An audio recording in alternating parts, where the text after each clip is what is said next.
Hey, salut la gang, c'est JP pour l'école du jeu et aujourd'hui je suis hyper excité de vous faire la présentation d'un jeu très original que j'aurais rêvé d'avoir lorsque j'étais plus jeune, mais dont je peux finalement profiter maintenant. Je vous parle de Spintronics, un jeu qui nous a été envoyé par l'éditeur pour qu'on puisse vous en faire la présentation aujourd'hui.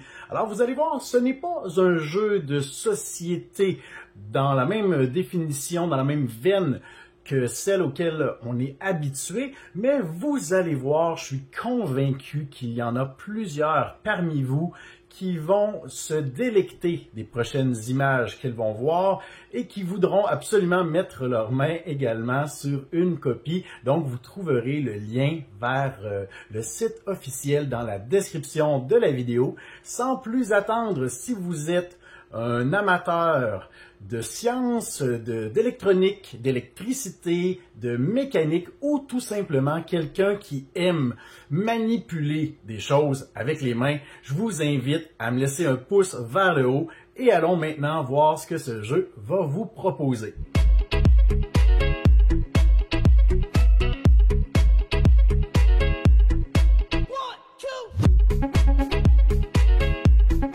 Spintronics est un jeu éducatif s'adressant autant aux adultes qu'aux enfants. Et croyez-moi, j'ai passé plusieurs heures devant ce jeu sans m'en rendre compte, tellement le temps passe vite.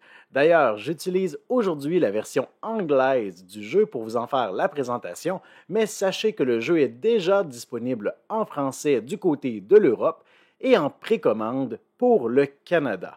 Vous trouverez d'ailleurs le lien pour passer votre commande dans la description de la vidéo. Spintronics est essentiellement conçu pour être expérimenté en solo, mais l'expérience peut également être vécue en petits groupes sans problème.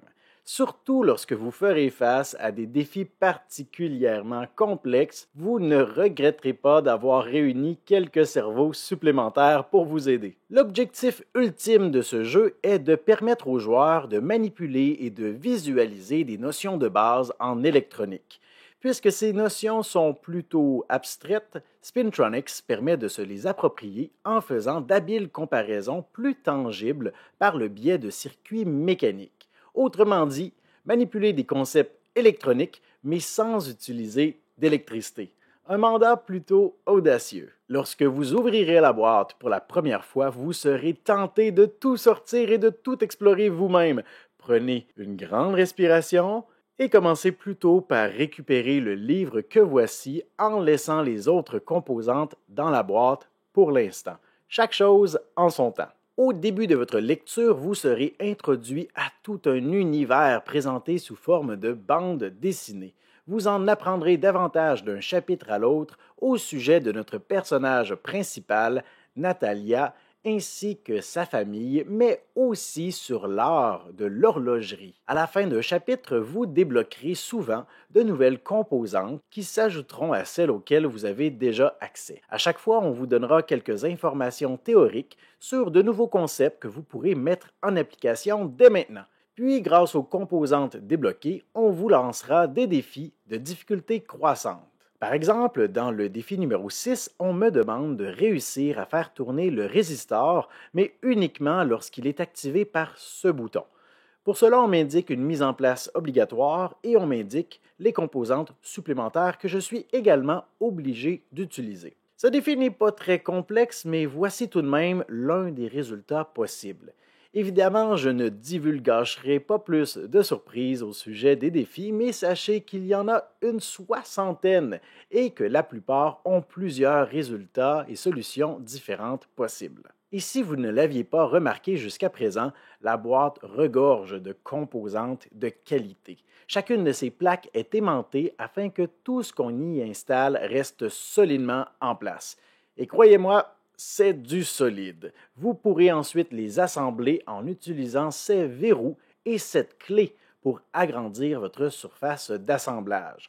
Lorsque vous recevrez votre boîte, vous aurez à passer tout de même quelques minutes à assembler ces chaînes vous-même, mais vous pourrez ensuite facilement et rapidement en modifier la longueur. Vous trouverez également dans la boîte une batterie entièrement mécanique, 2 interrupteurs, 3 types de résistance de 200, 500 et 1000 ohms, un condensateur, un ampère-mètre ainsi que 2 jonctions adaptables. Et si ce n'est pas assez pour vous, sachez que ceci n'est que la boîte de base, l'acte 1.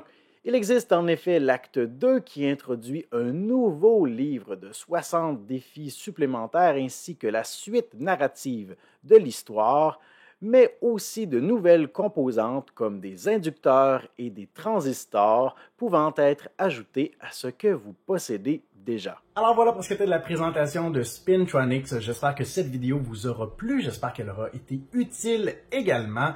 Je sais que normalement, lorsque je reçois un jeu pour en faire la présentation, vous le savez, je ne mets pas d'avant-plan mon avis personnel, mais je vais faire une petite exception pour Spintronics parce que c'est complètement déjanté, c'est complètement fou, c'est génial, c'est le jeu que j'aurais voulu avoir en étant plus jeune pour me permettre de manipuler, apprendre par moi-même, développer même l'anglais parce que j'ai la version anglaise, mais je vous le rappelle, disponible en français pour l'Europe et bientôt disponible en français pour le Canada. Vous irez faire un tour sur le site officiel pour voir les dates précises.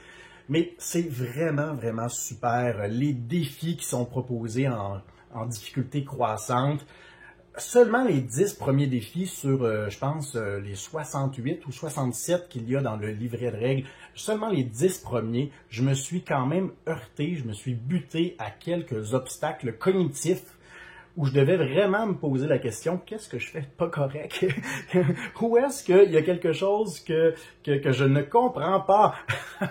Alors, et c'est seulement les 10 premiers défis. Je vais vous dire bien honnêtement, mes enfants sont très curieux avec ce jeu. Ils ont 5 et 7 ans, ils ne comprennent pas encore l'anglais. Ils sont en train d'apprendre à lire et écrire. Laissez-leur une chance. Mais je leur traduis moi-même, parce que j'ai la version anglaise, les défis. Et ils aiment manipuler par eux-mêmes. Ils sont très doués. Les enfants nous surprennent souvent, je vais vous le dire. Et moi, dans mon contexte d'enseignant de sciences, c'est parfait. Je vais emmener ça à l'école, c'est certain, pour des élèves qui aiment manipuler, apprendre par eux-mêmes, se creuser un peu la tête. Et c'est certain, par contre, que dans le livret de défis, oui, on donne de la théorie, oui, on donne de la matière. Et on a essayé de trouver un juste milieu pour que d'un côté, ce ne soit pas trop complexe et trop de blabla qui ne veut rien dire, trop théorique et trop abstrait, mais d'un autre côté, on a voulu que ce soit assez